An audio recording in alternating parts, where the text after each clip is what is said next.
ចាំរាល់ខែឲ្យថ្ងៃ10មកដល់ស្នាមញញឹមស្រស់ពេលប្រាក់ខែលោតចូលកងបបួលមិត្តភ័ក្តិទៅហូបអីជុំគ្នាម្ដងរំសាយទុកសោកដែលហត់នឿយពេញមួយខែទិញខោអាវថ្មីហើយផ្ញើលុយទៅផ្ទះឲ្យម៉ែអស់បារម្ភពេលកូននៅឆ្ងាយឲ្យម៉ែអស់បារម្ភពេលកូននៅឆ្ងាយទោះនឿយយ៉ាងណាក៏សុខចិត្តទ្រាំអត់ធន់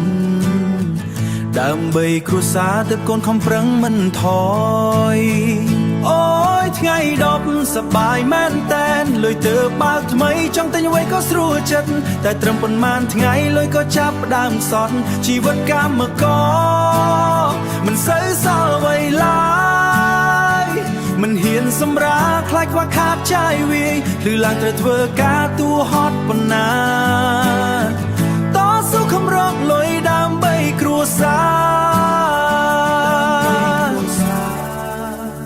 ថ្លៃបន្ទុំភ្លើងរងចាំបងរកខែ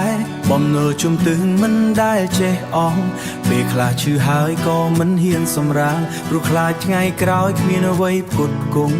គ្រួសារចង់សម្រាកកាយដូចគេឯងម្ដងដែរតែរលកជីវិតរុញច្រានឲ្យទៅមុខតក់ពេញបំពង់សន្សំសេចក្តីសង្ឃឹមទោះលំបាកប៉ុណ្ណាក៏មិនដែលរុញរាអូយថ្ងៃ10សប្បាយមែនតែនលុយទៅបើកថ្មីចង់ទិញអ្វីក៏ស្រួលចិត្តតែត្រឹមប៉ុន្មានថ្ងៃលុយក៏ចាប់ផ្ដើមសត់ជីវិតកម្មករមិនសូវសល់អ្វីឡើយមិនហ៊ានសម្រាខ្លាចខ្វះខាតចាយវាយឬឡើងត្រូវធ្វើការតួហត់ប៉ុណ្ណាតស៊ូខំរកលុយដើម្បីគ្រួសារ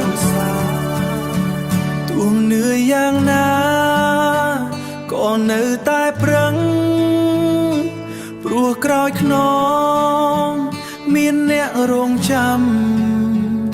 មួយខែបើកលុយម្ដងតែប៉ុណ្ណោះតែការតស៊ូគឺប្រឹងរាល់ថ្ងៃ